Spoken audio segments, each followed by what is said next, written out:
So here's your heading, November paper 1, 2021, and we are given a fx function. This, as we can see, is a hyperbola function. Okay, remember they're not going to tell you the names of the function, so you should be able to judge what the function is by looking at the equation. Okay, you must be able to identify the function by simply observing the equation of the function.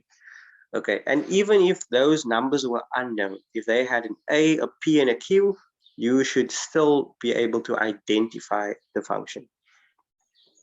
Okay, so x is the denominator. That's how I know this is a hyperbola. And the first question is to write down the equations of the asymptotes of f. Okay, so this is the hyperbola. Give me the equation to the asymptotes of f. Okay, so Tamlin, can I start with you? What is the equation to the vertical and horizontal asymptotes for this graph? I don't know, so I'm gonna guess. Okay.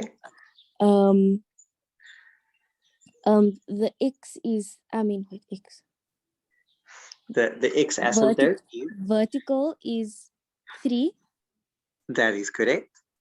And the horizontal is 2 or negative 2. 2.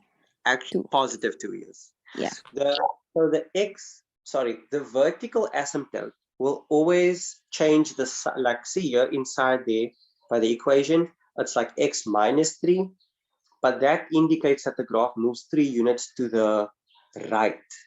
Okay, and therefore it's x equal to positive 3.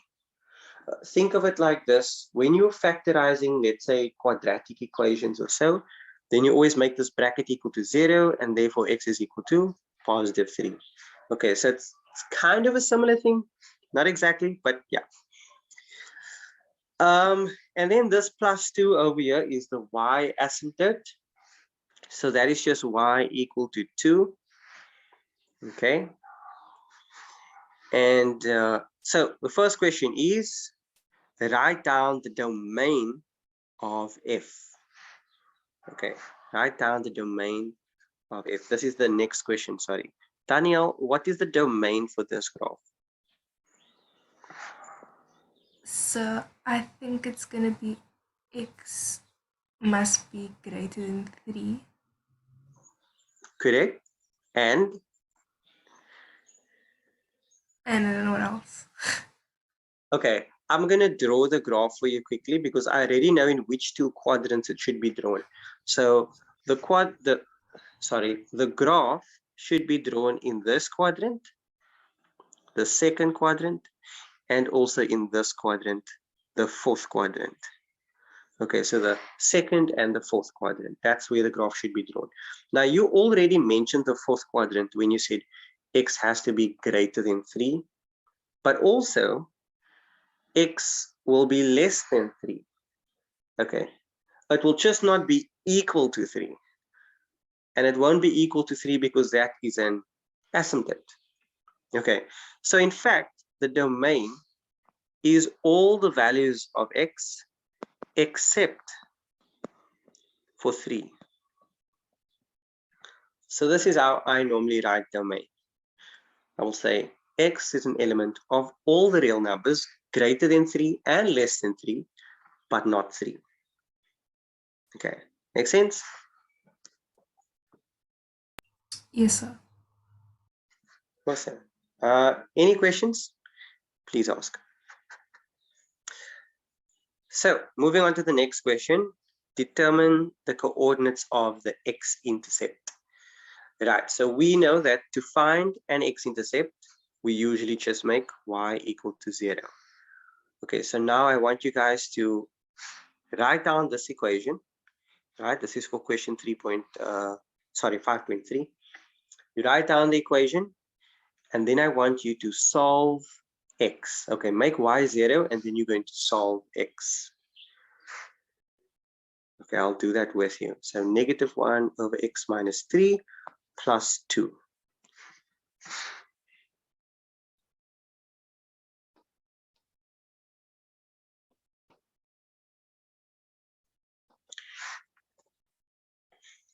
Okay. So we just need to do a bit of algebra to solve this equation. The first thing I will do is take the -1 across. And so that fraction becomes positive now. That becomes +1 over x minus 3. Okay.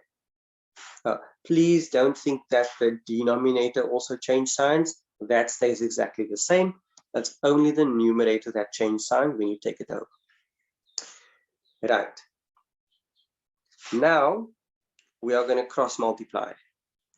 So you're going to multiply this 2 with the bracket x minus 3, and then you're going to multiply the 1 with the 1 at the bottom of here. Okay.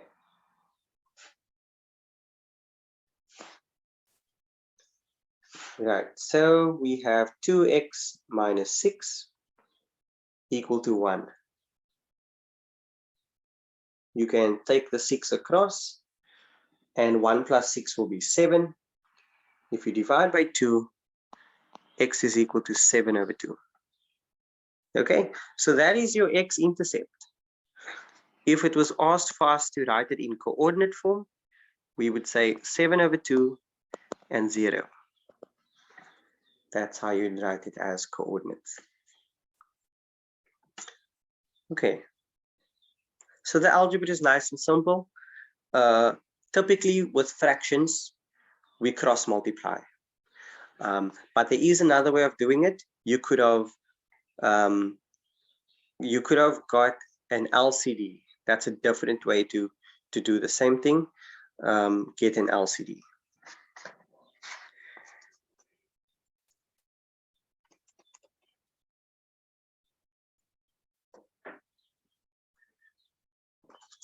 Okay. Then the next question is for us to work out the y-intercept. That is question 5.4. So to work out the y-intercept, you now will have to make x 0. So again, you're rewriting the same equation, but you're just replacing the x with 0. Okay. Now, Halo, do you mind doing this for us on your calculator and giving us the answer, please?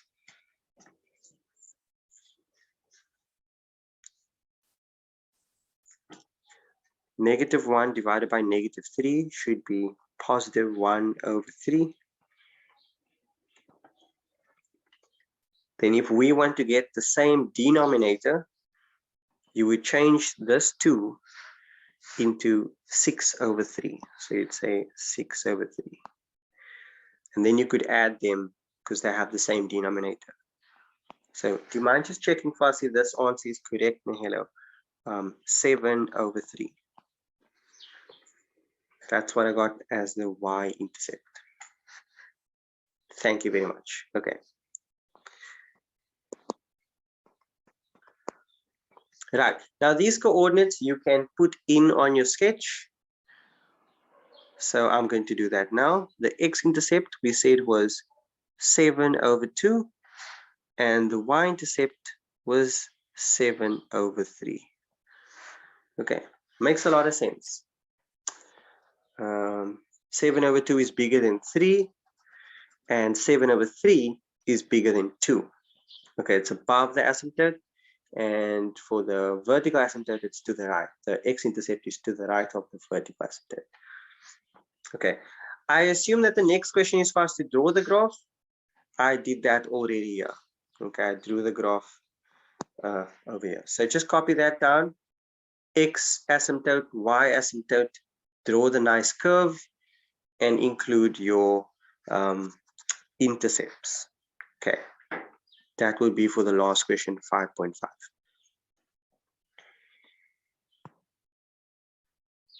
Yep, there's the question.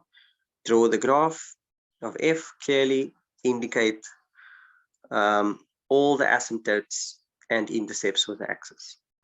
Okay, and we done that.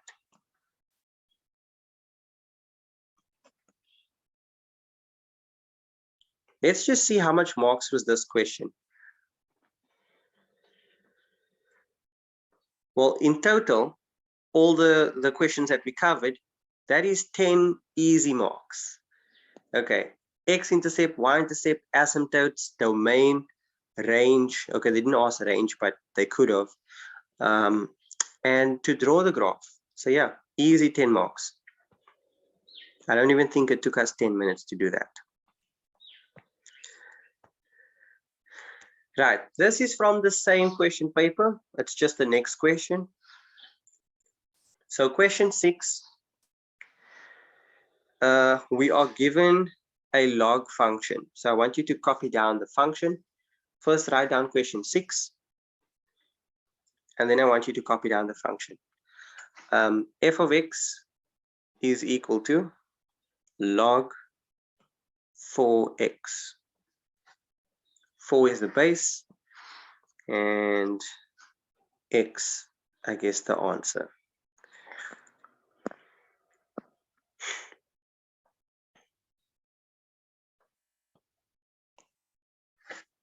All right.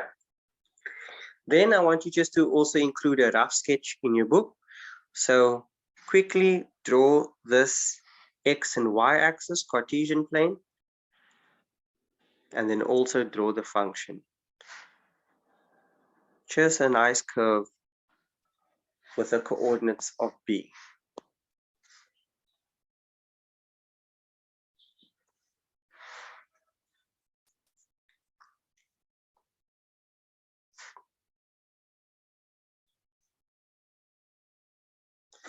Okay.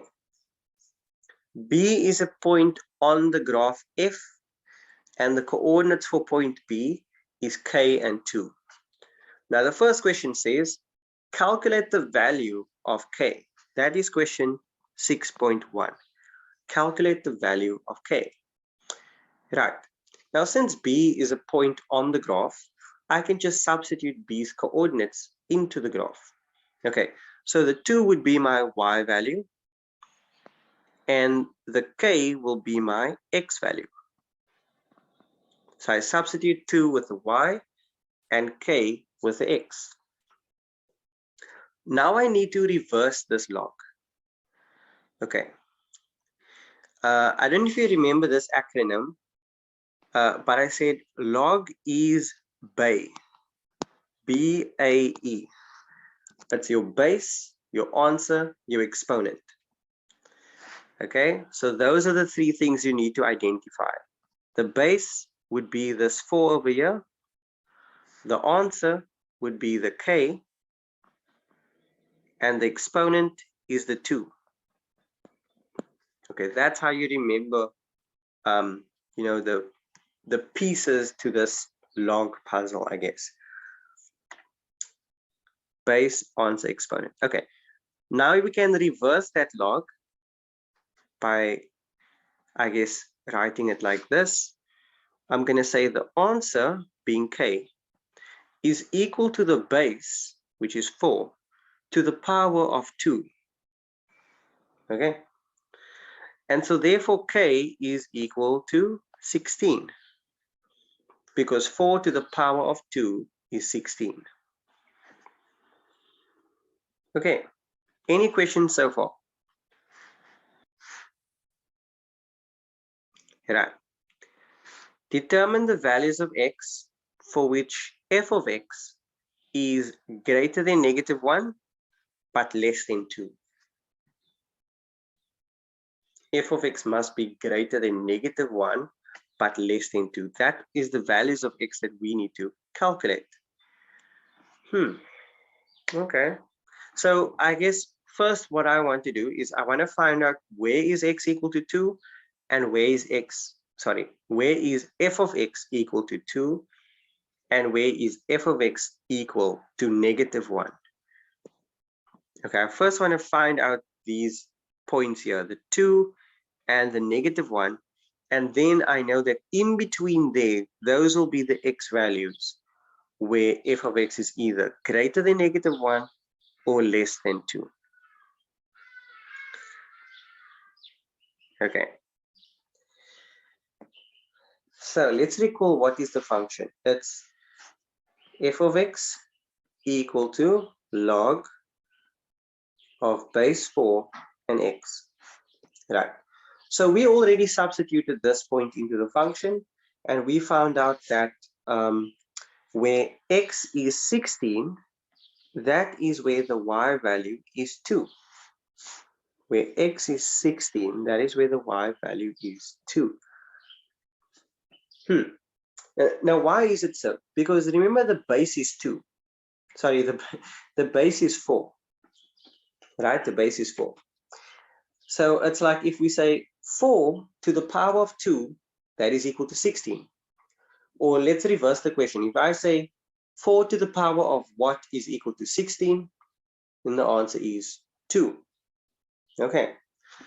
So if you're trying to get -1, if you're trying to find this coordinate where, you know, the y value is -1, you can again ask yourself,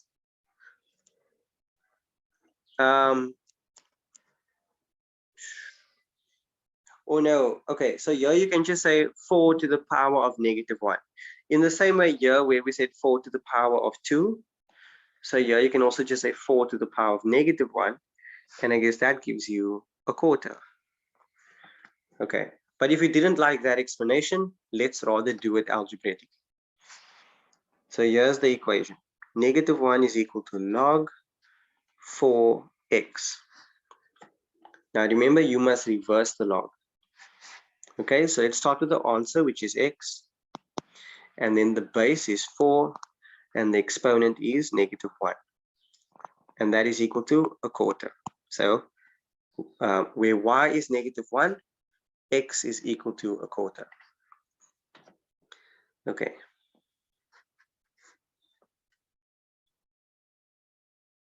Right. So now we have these 2 points where where the y value is -1 and where the y value is 2.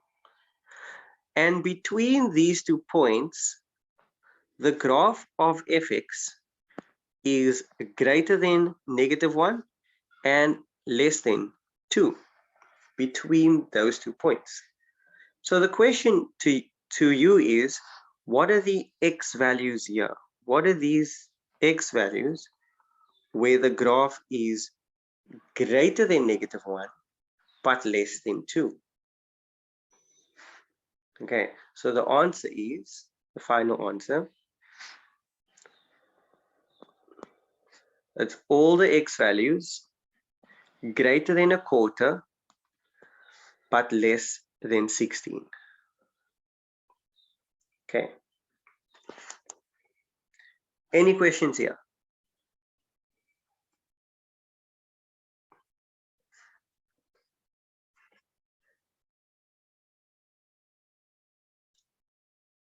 Danielle, do you understand? Yes, sir. Cool. Sydney? Yes, sir. Right. So how many marks is that question? I think it's only 2 marks. Let me just have a look. Let me also ask, why do you ask? No, because sometimes when I see those and I see 2 marks, then I think like it should be more obvious. So Oh, okay. yeah. I thought you were going to say, if I see such a question and it's only 2 marks, I'll just leave it out. But yeah, 2 marks doesn't necessarily mean, you know, easy. But this was, well, I don't want to say it was easy, but yeah. If you know what to do, then it is easy. But if you are confused by questions like this, then it's a bit more difficult to get those 2 marks. Right. Now they say, write down the equation for the inverse of f. Okay, what is f? F is a log graph. Okay, f is a log graph. And so, Sydney, my question to you, what is the inverse of a log graph? Or let me rather ask, the inverse of which of the 4 graphs is a log graph? So you get a straight line, a parabola, exponential, and a hyperbola. Which of those 4 graphs has an inverse that is log? That's a log graph.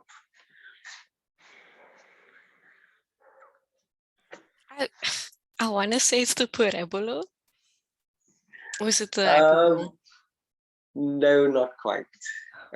And also not the hyperbola. So I guess the last remaining one, the starts in E. The exponential? Yes.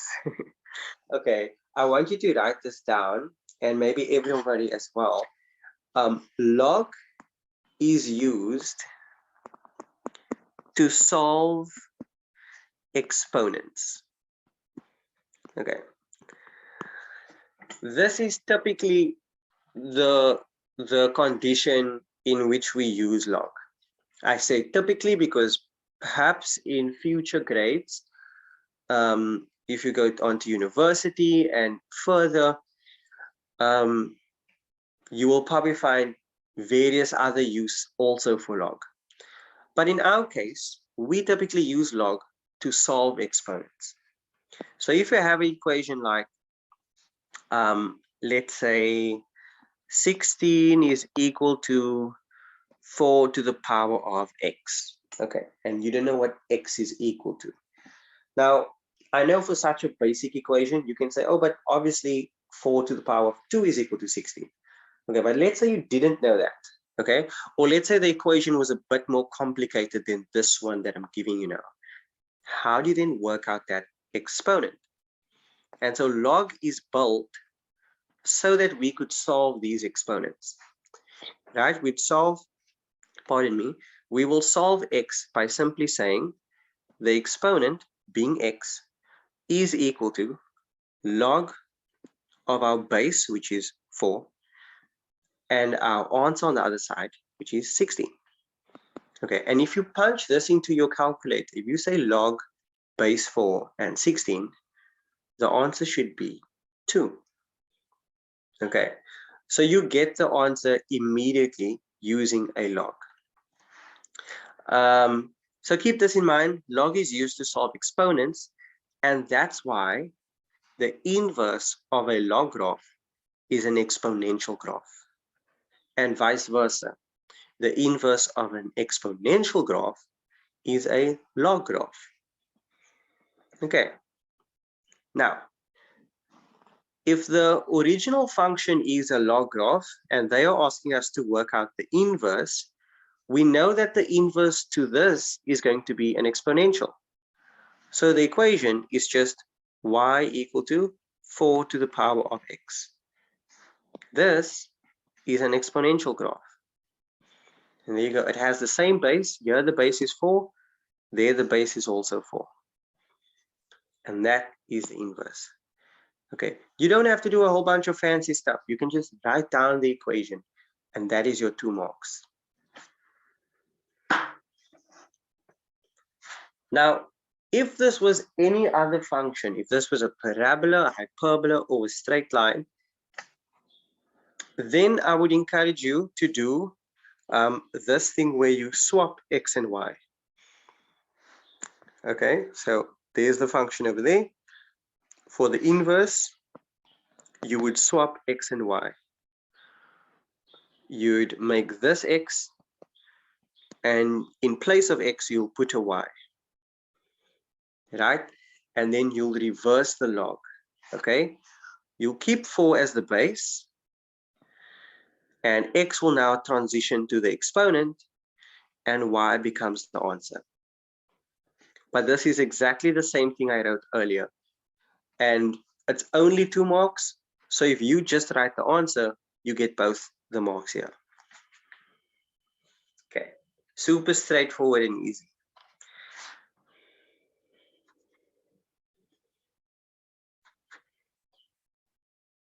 The log questions should, or the exponential graphs, should always be the easiest of the function questions that you guys will do in grade 12. The parabola will, I guess, be the most complicated. The hyperbola, maybe not so much.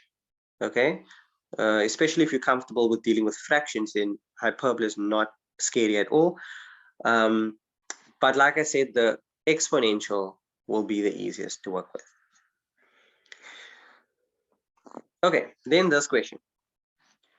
For which values of x will x multiplied by the inverse of x be less than 0? So the x coordinate multiplied by the inverse of x less than 0. Okay. And this is also 2 marks. So yeah, I'm also frustrated about that. But let's see how we're going to do this. I'm first going to highlight my axis. Here's my x and my y axis.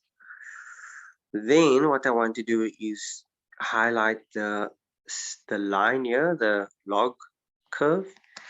Okay. And the inverse to this curve would look like this.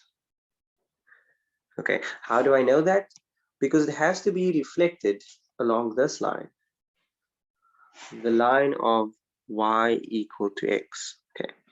There has to be a reflection across that line. Okay. So what do we do now? They're talking about this inverse graph. They're talking about this one over here. So let me get rid of, or not get rid of, but let me at least take the red away over there. And I'm also going to take this green line away. And the question is, for which of the values of x is the x, let me write it down again, the x multiplied by the inverse of x less than 0? Okay, so you're multiplying two things. And to get something less than 0, you're either going to multiply a positive thing with a negative thing or a negative thing with a positive thing. Okay, that's how you end up with things that are less than 0. These are all equal to things that are less than 0. Yeah, because if both is positive or both is negative, that will always give you something greater than 0. Okay, if you have two positive numbers, the answer is going to be bigger than 0. If you have two negative numbers and you multiply them, they also give you something bigger than 0. Okay, so it has to be things of opposite sides. Now, if you look at this original exponential, sorry, the inverse exponential, remember the equation to the inverse exponential is 4 to the power of x. This exponential graph is always going to be positive. And I dare you to, challenge me otherwise. 4 to the power of anything, it doesn't matter what that exponent is. The answer is always going to be greater than 0. Right? So that graph, 4 to the power of x, is always going to be positive. You can even see it here. The graph is above the asymptote. Right? It never crosses this line where y is 0. It's always above 0.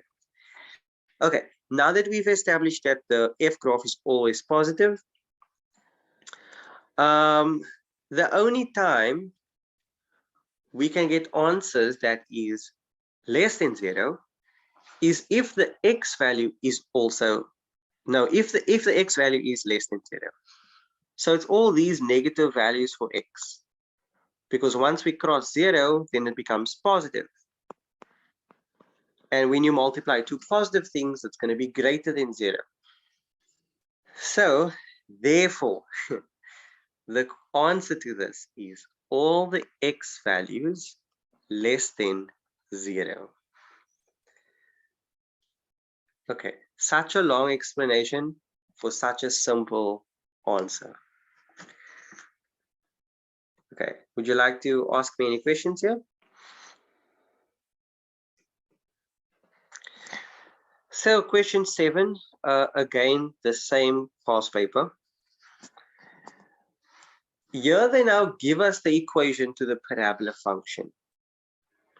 They say f of x is equal to bracket x plus 4 bracket x minus 6.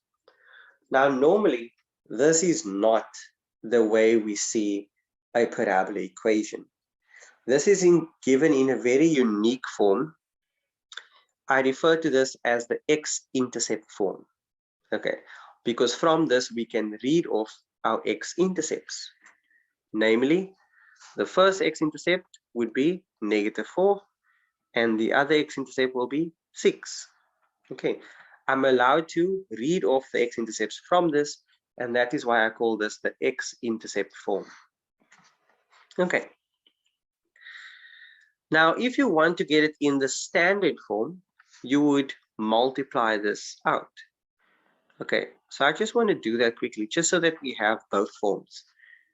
Okay, let me multiply this out. X times x is x squared, 4 minus 6 is -2, and 4 times 6 is -24. Okay, plain and simple. This is the standard form equation for this function. Maybe you want to write that down.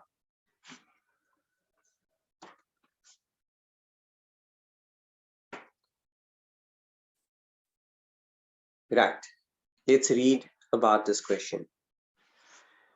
So, what's given to us? The graph of f is given. The parabola cuts the x-axis at B and D and the y-axis at G. C is the turning point of the parabola. The line AE has an angle of inclination of theta, and it cuts the x-axis at point A and the y-axis at E, respectively, or whatever. T is a point on F between B and G. Okay, all of the things that they mentioned, we can see on this function.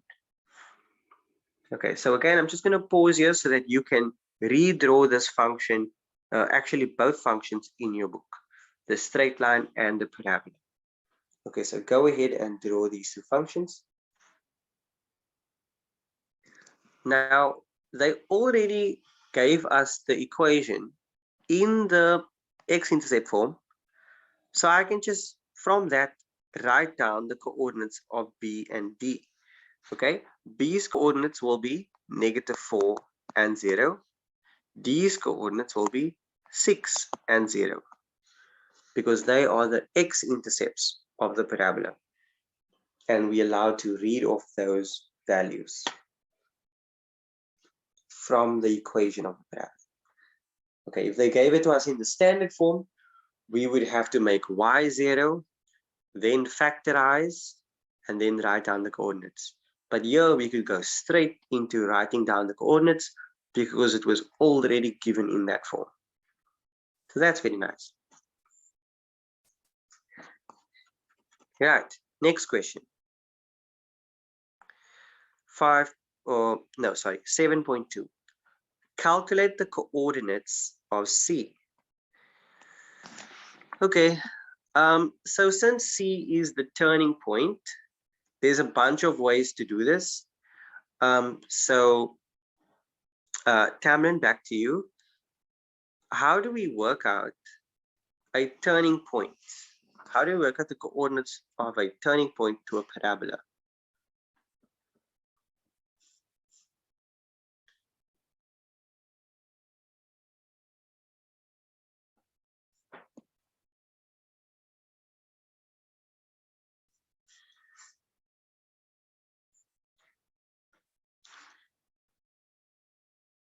Is there any formula that pops to mind or method?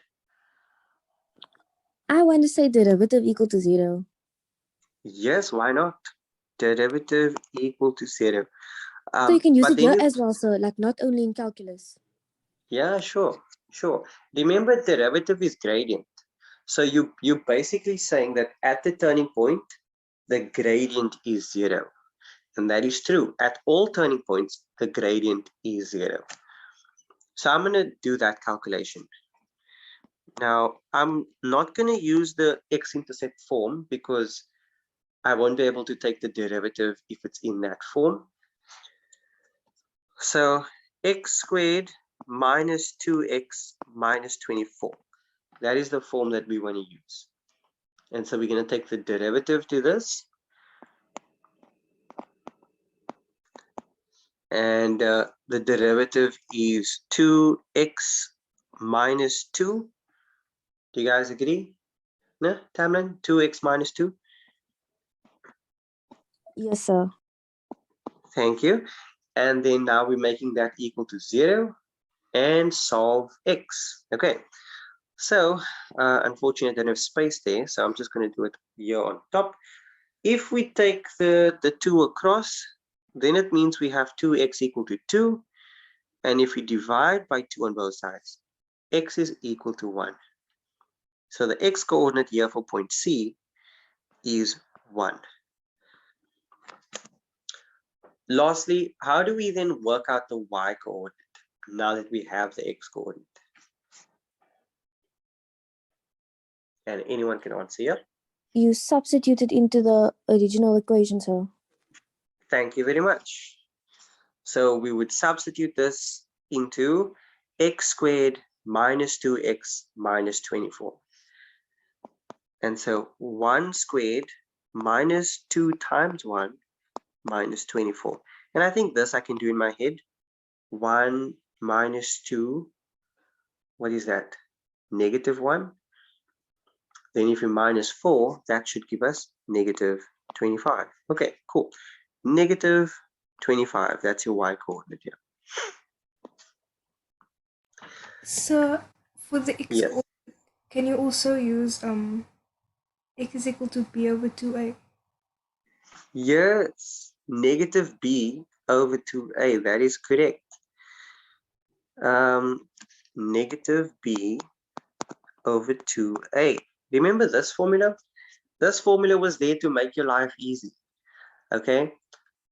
But this formula also comes from, I guess, calculus, making the derivative equal to 0. So it's fine. Doesn't matter which method you go about it. Now remember b in that equation. I'll just write it out one more time. B is the negative 2. So we say negative 2 over 2 times a, and a is equal to 1. So if you do the calculation, x is then also equal to 1. And it's the exact same thing of earlier. We substitute the 1, we get negative 25. There's even another way of working out the x coordinate. Not that you need a third method, but I guess if we can, why not? Here's the third method. This x coordinate, the turning point, is the midpoint of the two x-intercepts. It's the midpoint of the two x-intercepts. So if you add the negative 4 plus the 6 and divide that by 2, your answer is, guess what? 1. So there's another way of working out the x coordinate of the turning point. But obviously you can only use this if you do have both x-intercepts. Okay, then you can just work out the midpoint. Right, that is that.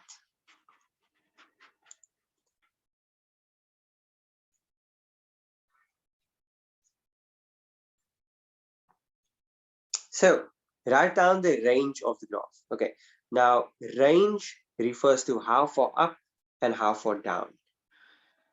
Right, for those of you that just covered statistics, range means the highest minus the lowest. Agree? It's like how far does our data go? You know, what's the limit? What's the boundaries? And so when we talk about how far up and how far down, we're referring to the y values. Okay. Now, as you can see, these y values, it goes all the way up to infinity. So there's no limit there. But here's a limit. At the bottom, there's a limit. In fact, there's a minimum value. and the minimum value is -5. -25, sorry, -25. So therefore, I'm going to say y has to be strictly, no, y has to be either greater than or equal to -25. This is my range. Y greater than or equal to -25. There is another way of writing this, just in case you wanted to know. We could have also said y is an element, then you're going to use a square bracket for -25, and you're going to use a round bracket for infinity. Okay, why do we use a square bracket? Because we are including the -25. And infinity is not a number. I guess it's more a concept or an idea. So we will never reach infinity. Whereas this graph does reach -25 there. Okay, but it never reaches infinity. It's always continuing to go up and up and up, and there's no limit. Okay, but here we do have a minimum limit. Okay, so that's why you have a closed square bracket there. Okay, make sense? All happy with this?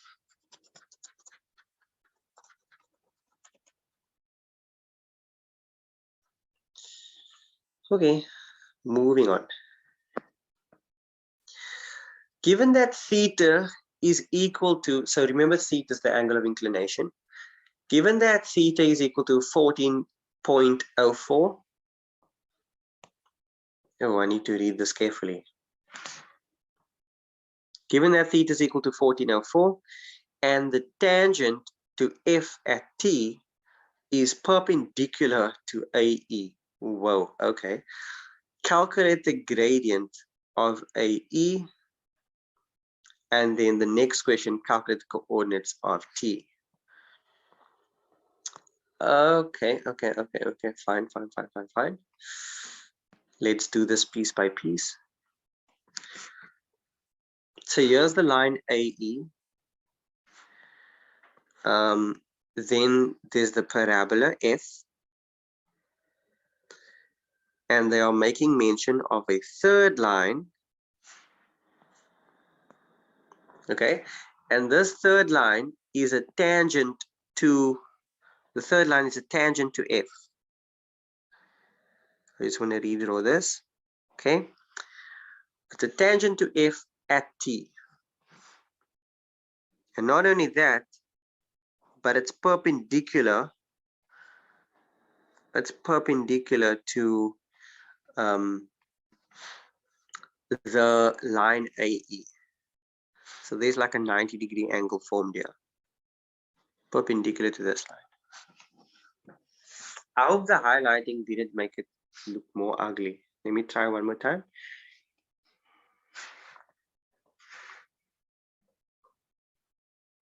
Okay, that's perhaps a bit better.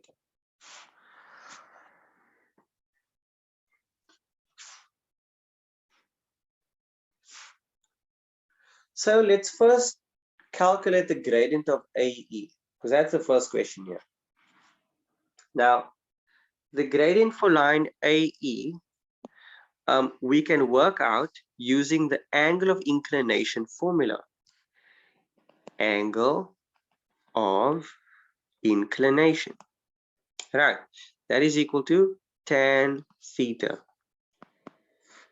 They gave us theta as 14.04.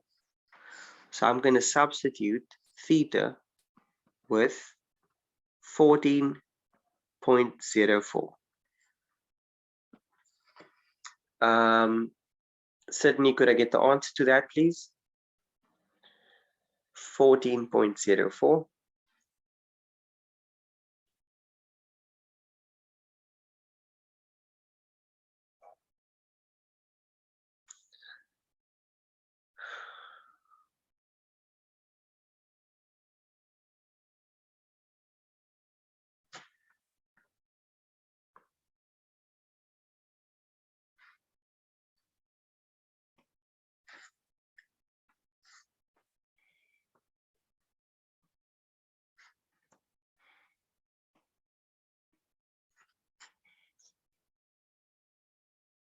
Does anyone have the answer to tan theta 14.04, please?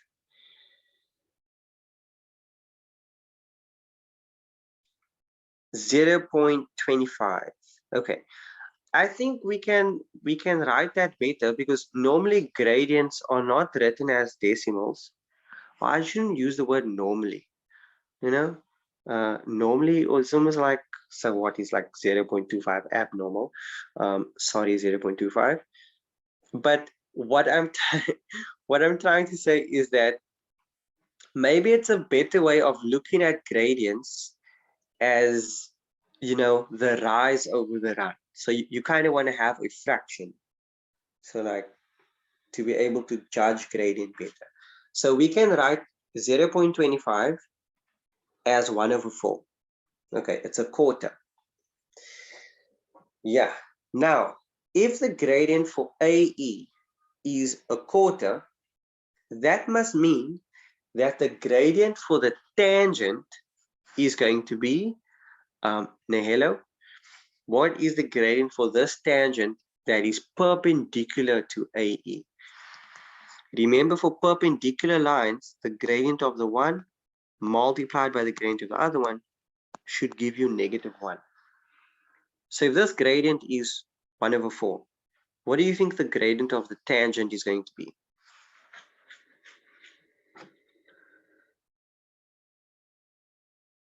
The two lines are perpendicular.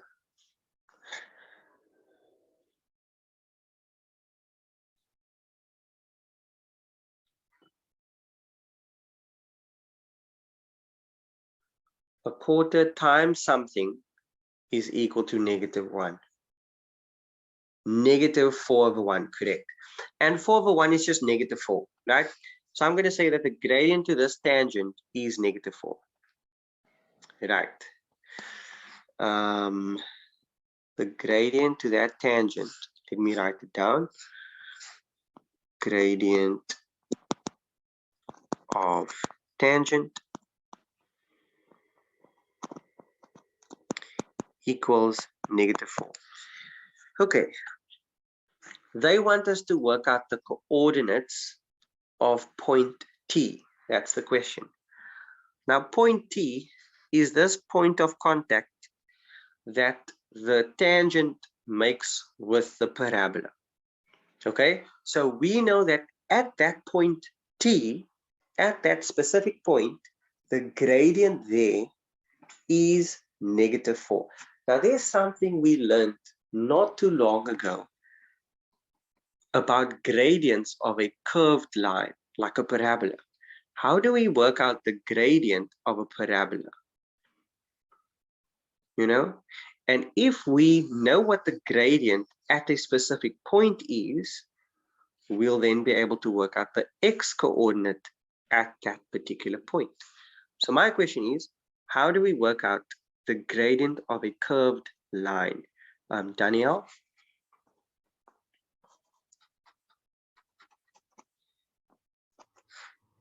So I don't know. That's something you were taught very recently. It was only this year. It was a new concept.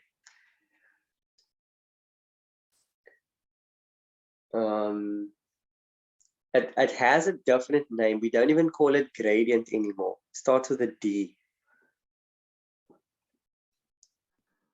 So is it derivative? Derivative, correct. Derivative is the gradient. Okay. Now remember, the derivative for the parabola was 2x minus 2. Derivative is gradient. Okay. And here we can see that the gradient at point T is -4. Now, if you substitute the gradient with -4, you can calculate what that x coordinate at point T is. So we're going to do that. I'm going to take the -2 across, and then I simplify. And I think here we can see that x is equal to -1. Yeah, x is definitely equal to -1 over there. which tells us now that this coordinates for point T, the x coordinate there is -1. And I guess if you now want to work out the y coordinate, you'll just have to substitute that back into the original fx equation. Okay, that's not hard, so let's do it quickly.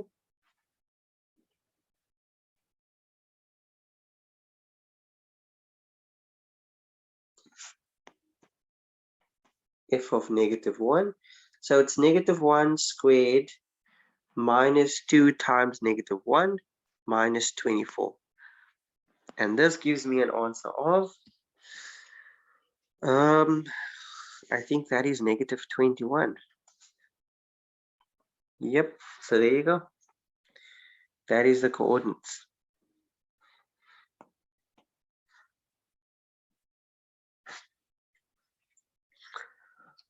T's coordinates will be -1 and -2. Please remember this. Usually we use gradient. Not usually. We always use gradient. We always use derivative to find the gradient. That's why earlier when we had to work out the turning point, then Tamlin suggested that we could make the gradient equal to 0. Okay, why did we do that? Because we wanted to work out the x coordinate at point C. And we already knew that the gradient at point C was 0. Okay, so that's why we could do that. Here we know that the gradient at point T is -4. So instead of making the derivative equal to 0, we now made the derivative equal to -4, because that's the gradient. Yeah, and then we solved the x coordinate there, which was in this case -1.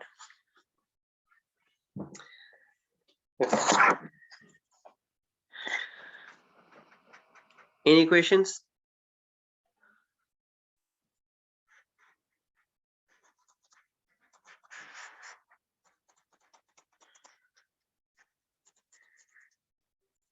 Okay, I feel like we are heading to the end of this question paper. Yep. All right. So this one now says question 7.5. A straight line G parallel to AE cuts F at K and R. Calculate the coordinates of R. A straight line G parallel to AE. Okay, let's draw a straight line parallel to AE. So first of all, this is AE. They're talking about the straight line that is parallel to this line. Oh, I'm not good at drawing parallel lines. Let's try one more time. Okay. Let me do it this way rather. Okay, that's better. So these lines are parallel. And they say, well, the name of this line is G. We don't have the equation for this line. But we do know that it's parallel to AE. And then it cuts the graph at point K and at point R. Now they were so kind to give us the coordinates to point K. They said it was -3 and -9, but they didn't give us the coordinates for R. In fact, the question is, work out the coordinates of R. Okay, the point of intersection of these graphs. Okay, so I need a method here. I need a method. And I'd like all of you to combine your ideas here. So Nahilo, you start off with suggesting something, and then the rest of the girls are just going to run with it. What can I do? I guess, where should I start? I want to work out the coordinates for R, but where do I start? And girls, feel free to, give a suggestion as well.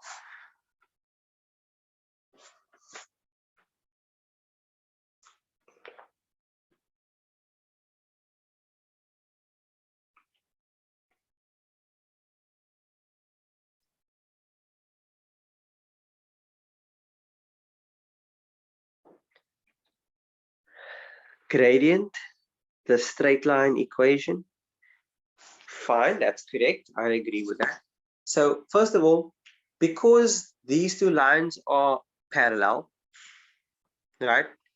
AE is parallel to this line that they're talking about. And because they're parallel, they should have the same gradient. Okay, so you write in that sense, this line GX, let's write it out. GX equal to MX plus C. M is also going to be a quarter. Okay. But now, how do you work out C, the y-intercept? How would we work out that?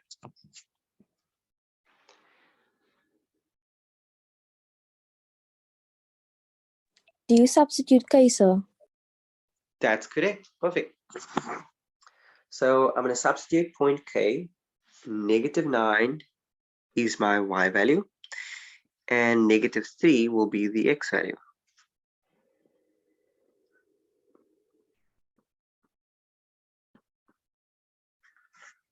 Okay. Once you do that calculation, take the negative a quarter, 3/4 across, and then add it to the -9, and then let's see what is that C value.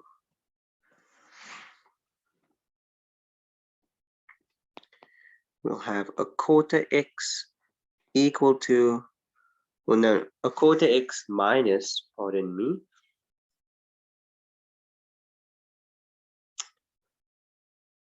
30, what is it? 33/4? Am I talking nonsense?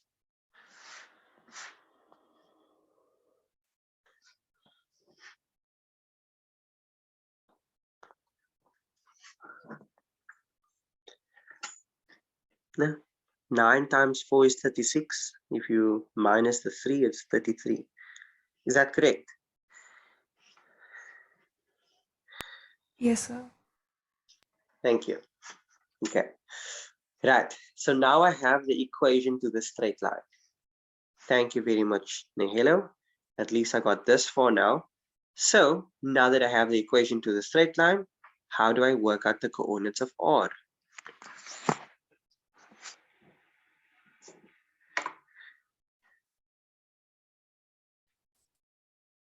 I will repeat, R is a point of intersection for the parabola and the straight line. So what must I do? How do you work out a point of intersection? So do you solve the equation of the parabola and the straight line simultaneously? That is correct. Yes. Lovely stuff. Okay. So we are going to make these two graphs equal to each other, and we're going to solve it simultaneously. This is always what you must do for points of intersection. Okay, that's why I even repeated it. So I was hoping that it was going to ring a few bells. So the other equation, what was it now again? X squared minus 2x minus 24. Let's make these two things equal to each other, and then we're going to solve x.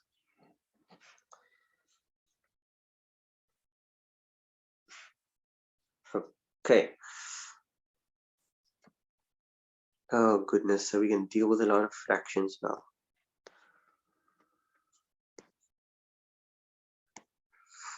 But it's okay.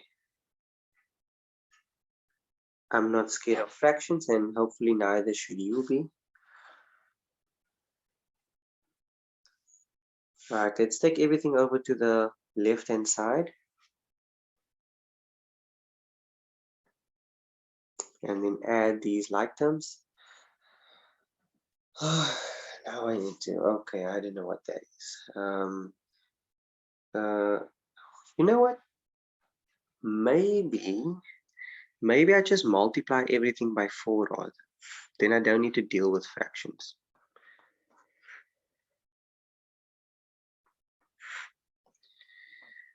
Okay, so this is going to be 4x squared minus 8x. And this is going to be 96.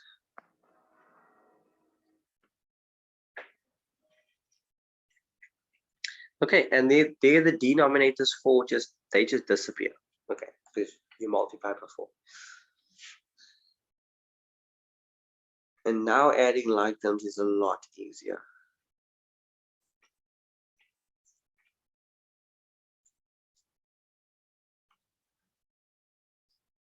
What is a 63? Okay, I might even know how to factorize this, but you guys can obviously use the quadratic formula. I'm just going to try my hand here, but if you have an answer, please let us know. Don't let me waste your time.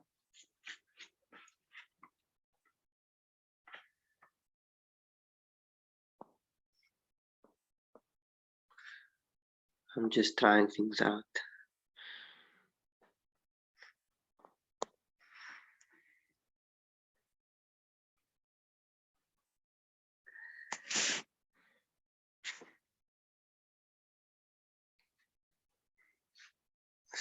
No, this doesn't work.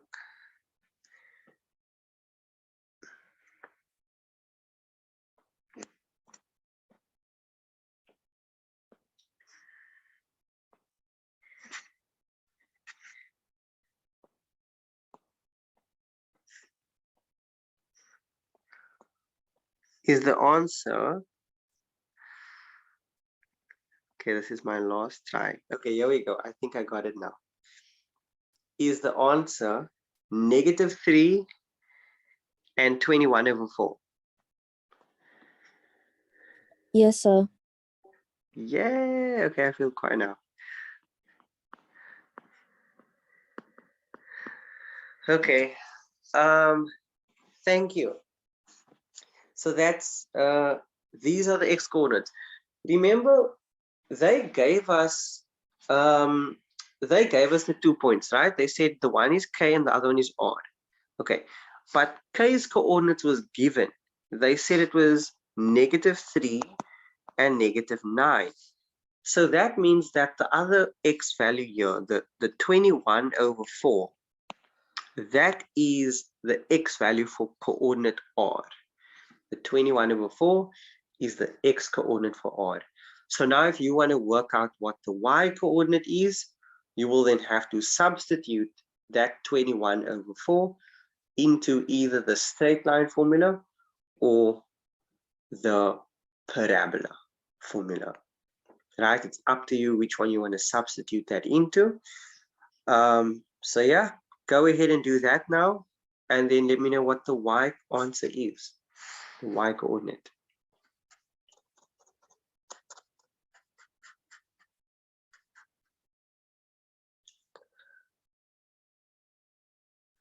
I would just substitute it in the straight line because that one just looks easier, even though it has fractions.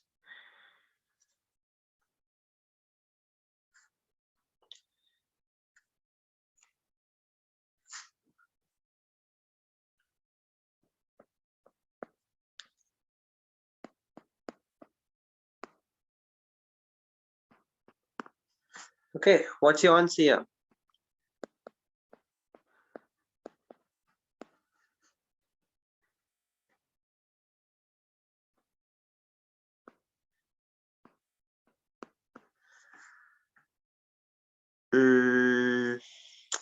I get -111/16.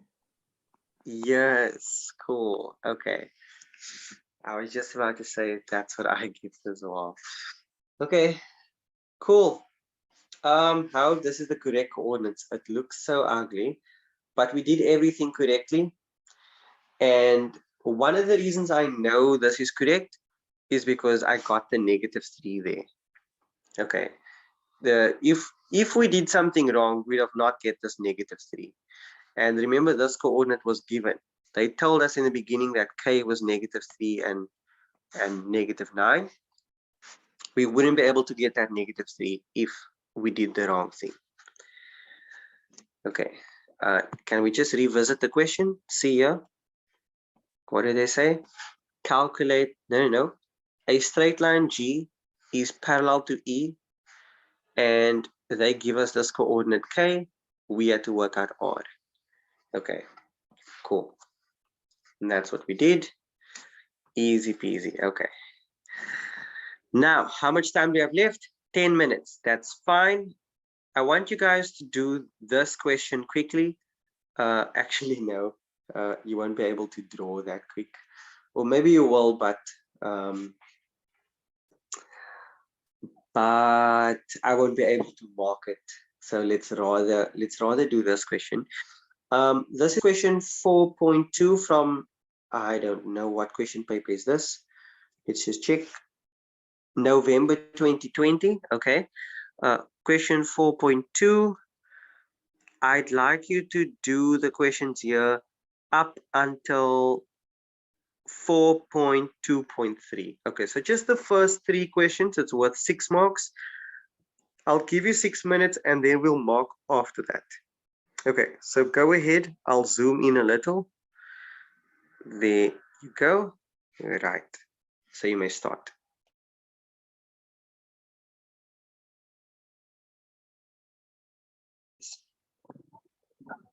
So the first question is for us to work out the coordinates of A, which is the turning point of this parabola. Notice that the equation of this parabola was given in the turning point form. So the x coordinate we can read off, that comes from the x plus 5. And then the y coordinate we can also read off, that comes from the negative 8. So therefore A's coordinates, which is our turning point, is negative 5 and negative 8. Remember, the x coordinate is always the one that changes. So in the equation, it's positive 5, but on the graph, it's a negative 5. And then the y coordinate is taken as is. Since that is negative 8, it stays negative 8. Cool. And then they asked us for the range of this function. Let's have a look at the function. It's a parabola. So this is very similar to the question we did earlier. In fact, it's exactly the same. We just have a different limit here. So this graph goes all the way to positive infinity, but it has a limit. Where's the limit? It's where the y coordinate is negative 8. Okay, so the y coordinate is negative 8, and that's the lowest that this graph goes. So therefore, we are going to say that the range for this graph is all the y values greater than or equal to negative 8. Okay, negative 8 is the limit. The minimum limit, I should say, the minimum. Okay, doesn't go lower than that. Yeah. There is another way to write this. I always show, more than one way to do something. So the other way of writing this is saying y is an element. We're going to use a square bracket because we're including this one. Square bracket negative 8, round bracket infinity. Okay, what does that mean? It means that the minimum is negative 8 and the maximum is infinity. It goes on forever. Okay, but the minimum is negative 8. Okay. Last question here. They want us to work out the coordinates for D. Now D is this point where the straight line kind of crosses this axis of symmetry for graph, what is this? Graph F. Okay, the parabola. You see, it's that line of symmetry. Now we know the x coordinate there is negative 5, right? So that should mean that the x coordinate for point D is also negative 5. Now the nice thing is that they actually gave us the equation of the straight line. I think they said that the equation for the straight line is a half x plus 9 over 2. So if I want to work out, the y coordinate there, I can just sub in that x coordinate. So I say a half multiplied by negative 5 plus 9 over 2. And then I just work out what that is. So that is 4 over 2, which simplifies to 2. Okay, so it means that the y coordinate is 2. And so here you see that m is equal to -5 and n is equal to 2. Okay, hope you guys enjoyed this and learned something useful today.